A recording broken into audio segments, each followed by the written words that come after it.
Hello, I'm back to read to you a little bit more from Love Comes Softly. This is part 5, which is chapters 9 and 10. And if you remember from a couple days ago, or whenever you last heard the other one, Marty had one of her neighbors come and kind of rescue her. She taught her how to make biscuits, and she just encouraged her. She gave her several recipes, and Marty feels so much better.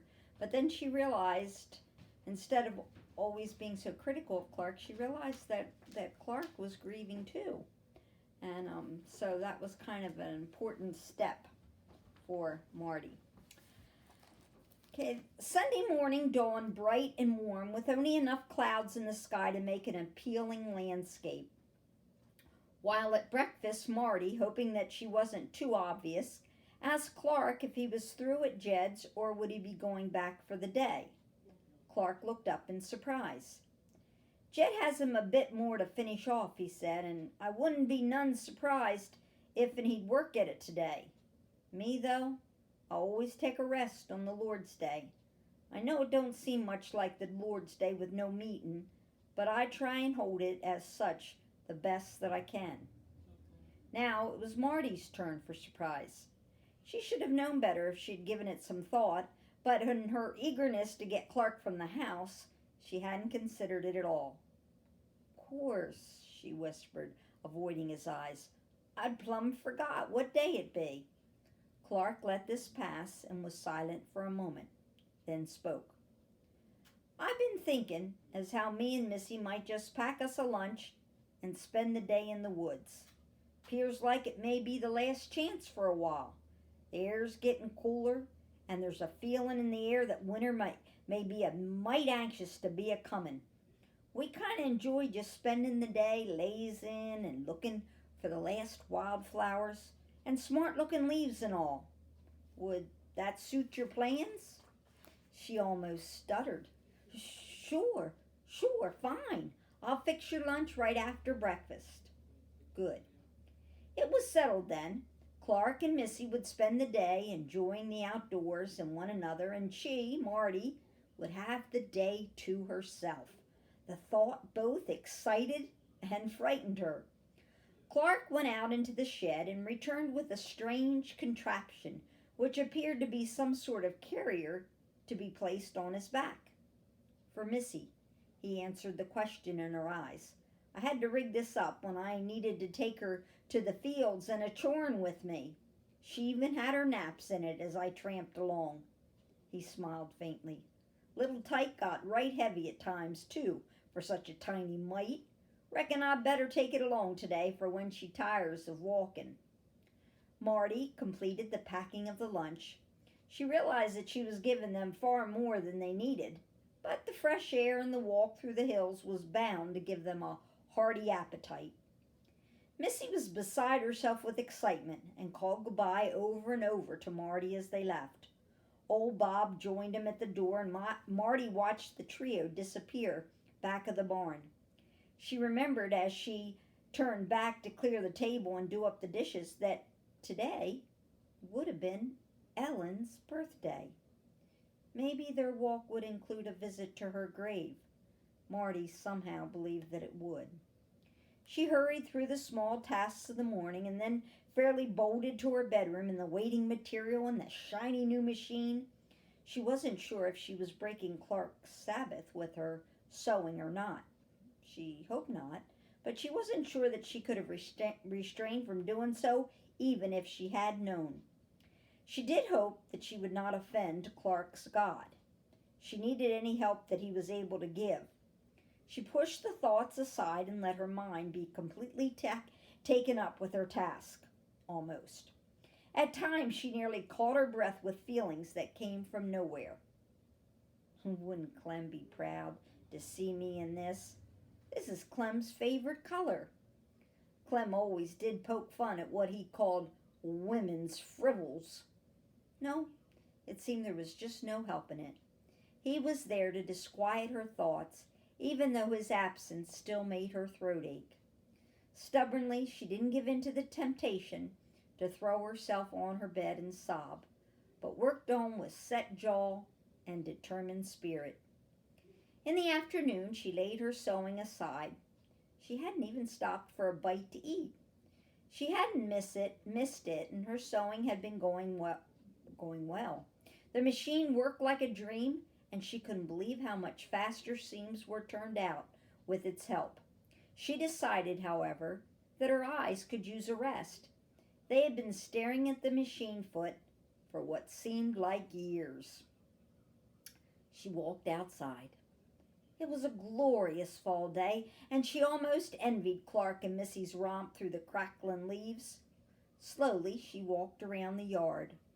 The rose bush had one single bloom. Not as big or as pretty as the earlier one, she was sure, but beautiful just for its being there. She went on to the garden. The vegetables, for the most part, had already been harvested. Only a few things remained to be taken to the root cellar. At the end of the garden was the hole that she had dug to bury her biscuits. It was redug by old Bob, who had hastened to unearth them again. A few dirty, hard lumps still lay near the hole. Even old Bob had abandoned them. It no longer mattered as much, thought Marty, giving one a kick with her well-worn shoe. Funny how quickly things can change. She walked on, savoring the day. The fruit trees that Clark had told her of looked promising and healthy. Wouldn't it be grand to have your own apples? Maybe even next year, Clark had said. She stood by one of the trees, not sure if it was an apple tree or not, but should it be, she implored it to please have some apples next year. She then remembered that even if it did, by then, she would have left for the east. She didn't bother to inform the apple tree of this for fear that it would lose heart and not bear after all. She turned and left, not caring as deeply now. On she walked, down the path to the stream just behind the smokehouse. She found that a stone platform had been built into the creek bed where a spring, cold from the rocky hillside, burst forth to join the waters below. A perfectly shaded spot was there to cool crocks of butter and cream in the icy cold water on hot summer days. Clark hadn't told her about this, but then there had been no reason to, not being needed this time of year. She paused a moment, watching the gurgling water ripple over the polished stones. There was something so fascinating about water. She decided, as she pulled herself away, that this would be a choice place to refresh oneself on a sultry summer day. She went on to the corrals, reaching over the fence to give Dan, or was it Charlie, a rub on his strong neck. The cows lay in the shade of the tall poplars, placidly chewing their cuds, while their calves of that year grew fat on meadow grass in the adjoining pasture. This was a good farm, Marty decided, just what Clem and she had dreamed of having. Clem had no need of a farm now. And she, Marty? She started for the house, past the hen house, when she suddenly felt a real hunger for pan-fried chicken. She hadn't realized how long it had been since she had tasted any, and she remembered home and the rich aroma from her ma's kitchen. At that moment, she was sure that nothing else would taste so good. Preparing chicken was one thing that she had watched her mother do. It had seemed to hold a fascination for her, and whenever they were to have fried chicken, she would station herself by her ma's kitchen table and observe the whole procedure from start to finish. Her mother had never had to begin with a live bird, though. Marty had never chopped a chicken's head off before, but she was sure that she could manage somehow. She walked closer to the coop, eyeing the chickens as they squawked and scurried away, trying to pick out a likely candidate. She wasn't sure if she should catch the one that she wanted and take it to the axe, or if she should go to the woodshed for the axe and bring it to the chicken. She finally decided that she would take the chicken to the axe, realizing that she would need a chopping block as well. She entered the coop and picked out her victim, a young, cocky rooster that looked like he'd make good frying. "Come here, you, come here," she coaxed him, stretching out her hand, but she soon caught on that a chicken would not respond like a dog. In fact, chickens were completely something else. They flew and squawked and whipped up dirt and chicken droppings like a mad whirlwind whenever you got to within several feet of them. Marty soon decided that if she was to have a chicken for supper, full pursuit was the only way to get one into the pan. So she abandoned herself to an outright chase, grabbing at chicken legs and ending up with a face full of scattered dirt and dirty feathers. Round and round they went. By now, Marty had given up on the cocky young rooster and had decided to settle for anything that she could get her hands on. Finally, after much running and grabbing that had her dress soiled, her hair flying, and her temper seething, she managed to grasp hold of a pair of legs. He was heavier than she had expected, and it took all her strength to hold him, for he was determined that he wasn't going to be supper for anyone. Marty held tight, just as determined. She half dragged him from the coop and looked him over. This was Big Boy himself, she was sure, the granddaddy of the flock, the ruler of the place. So what, she reasoned, he'd make a great panful, and maybe he hated the thought of facing another winter anyway.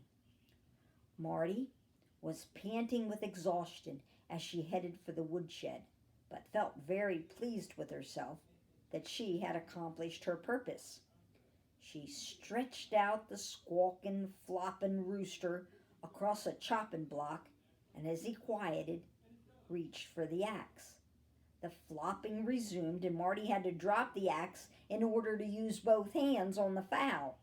Over and over the scene was repeated. Marty began to think it was a battle to see who would wear out first. Well, it wouldn't be her. "You dad blame bird, hold still," she hissed at him, and tried again, getting in a wild swing at the rooster's head. With a squawk and a flutter, the rooster wrenched free and was gone, flopping and complaining across the yard. Marty looked down at the chopping block and beheld in horror the two small pieces of beak that remained there. "Serves you right," she blazed and kicked the pieces of the block into the dirt. She headed again for the coop, determined not to be beaten, while one short-beaked rooster still flapped about the farm, screaming out his insults to a dastardly world. Marty marched resolutely to the coop and began all over again. After many minutes of chasing and gulping against the flying dust, she finally got what she was after. This fellow was more her size, and again she set out for the chopping block. Things still didn't go well there. She stretched him out and reached for the axe, dropped the axe, and stretched him out over and over again. Finally, she got inspired, and taking the chicken with her, she headed for the house. Into her bedroom she went and took from a drawer the neatly wound roll of store string. Back to the woodshed she went, where she sat down on a block of wood and securely tied the legs of the chicken together. Then she carried him outside and tied the other end of the string to a small tree. Still holding the chicken, she tied another piece of string to his neck and stretched it out firmly, tied the second string to another small tree. She then moved the chopping block from the woodshed and placed it in the proper spot beneath the chicken's outstretched neck. "There now," she said with some satisfaction, and taking careful aim, she shut her eyes and chopped hard. It worked, but Marty was totally unprepared for the next event, as a wildly flopping chicken covered her unmercifully with spattered blood. Stop that, she screamed. "You're supposed to be dead. You headless dumb thing. She took another swing with the axe, relieving the chicken of one wing. Still, it flopped, and Marty backed up against the shed as she tried to shield her face from the awful onslaught. Finally, the chicken lay still, with only an occasional tremor. Marty took her hands from her face. "You dad blame bird," she stormed, and wondered momentarily if she dared to pick it up. She looked down at her dirty, blood-stained dress. What a mess! And all for a chicken supper. Out in the barnyard, an indignant, short-beaked rooster tried to crow as Marty picked up the sorry mess of blood and feathers and headed for the house. All those feathers had to come off, and then came the disgusting job of cleaning out the innards. Somehow, she got through it all, and after she had washed the meat in fresh well water and put it in seasonings, she put it on to simmer in savory butter. She decided that she best get cleaned up before Clark made his appearance. A bath seemed to be the simplest and quickest way to care for the matter. So Marty hauled a tub into her room and supplied it with warm water. When she was clean again, she took the disgustingly dirty dress that she had been wearing and put it to soak in the bath water. She'd deal with that tomorrow, she promised herself, as she carried the whole mess outside and placed it on a wash table beside the house. Feeling refreshed and more herself after her bath, Marty went back to resume her preparations for supper. When Clark and Missy returned, tired but happy from a day spent together, they were greeted by the smell of frying chicken. Clark felt surprise, but tried not to show it. Indeed, he was on the verge of asking Marty if she'd had company that day.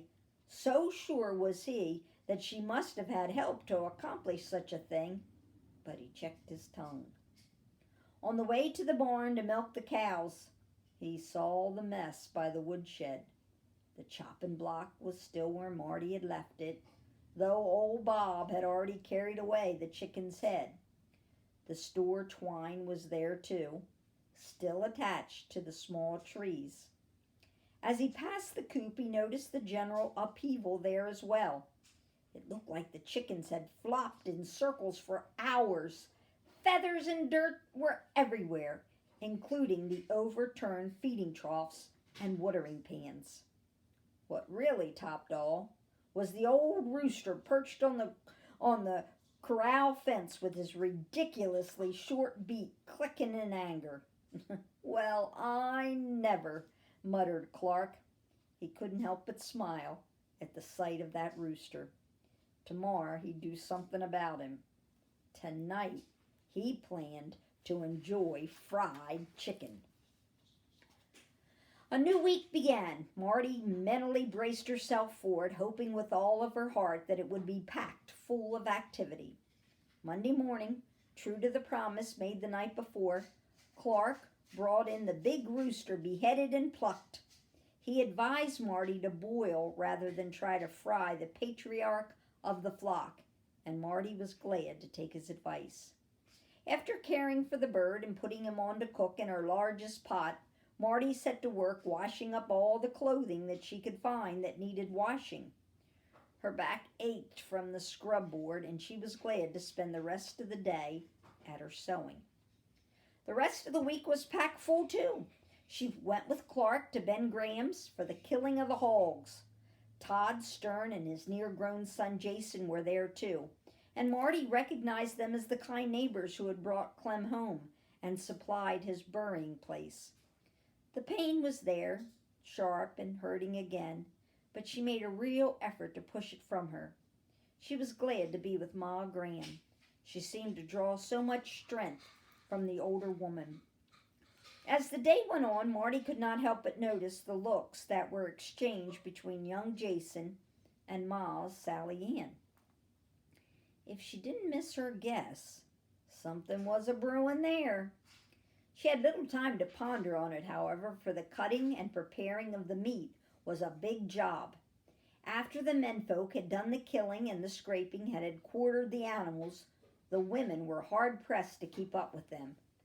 The job that Marty found hardest to stomach was the emptying and preparing of the casings for the sausage meat. Floods of nausea swept over her, and several times she had to fight for control. When they were finally done, Marty went to the outhouse and lost all of her dinner. She was glad to be rid of it and went back to work feeling some better. The men looked after preparing the salt brine for the curing of the bacon and hams and readied the smokehouse for the process. The women ground and seasoned the sausage meat and had the slow, rather boring task of stuffing the casings and tying them into proper lengths. It helped to be able to chat as they worked. Still, the job seemed a tedious one. On the second and third days, Hildy Stern came with her menfolk, and the extra hands aided much in getting the job done. Lard had to be chopped up and rendered, some kept for cooking and frying, and some put aside to be used in the making of soap. At the end of each day, those involved were tired and aching. Marty noticed that Ma tried to assign her the less demanding tasks, but she would have none of it, wanting to do her full share. At the end of the third day, things were cleaned up and put away for the next year's killing. The dividing up that could be done was taken care of, and the rest marked for later use. Ma's Sally Ann put on the coffee for them all to renew their strength for the work that waited at home at day's end. Marty noticed Jason look in Sally's direction and saw her face flush beneath it. She couldn't fault Jason. Sally Ann was a very pretty 17-year-old and just as sweet as she was pretty, Marty thought. Was Jason good enough for her? Marty hoped so. She knew nothing of the boy to make her think otherwise. He looked strong, and he certainly had been carrying his share of the work the last few days. He seemed mannerly enough. Yes, she summed it up. Maybe he'd be all right. Anyway, it looked like he'd have to be, the way they were mooning over one another. She remembered again how it had been when she had first met Clem, his eyes on her and her cheeks flushed and her excitement. She had known right away that she would love him, and she guessed that he had known it too. His very presence had sent fireworks through her. She couldn't wait to see him again, but she could hardly bear it when she did. She had thought she'd explode with the intensity of it, but that's what love was like. Wild and possessing, making one nearly burst with excitement and desire, being both sweet and cruel at the same time. That's how love was. Clark was excusing himself from the table, and Marty got up too. She said the necessary words to Ma Graham and eyed the crocks of lard that she was to take home for soap making when Ma Graham spoke. No use us both getting ourselves in a mess making soap, Marty. Why don't you leave them crocks here and come over in the morning, and we'll do it all up together like. Bless you, Ma Graham, Marty's heart cried. You know very well I'd be downright lost on my own trying to make soap for the first time. She looked at Clark for his reaction. Good idea, Clark responded.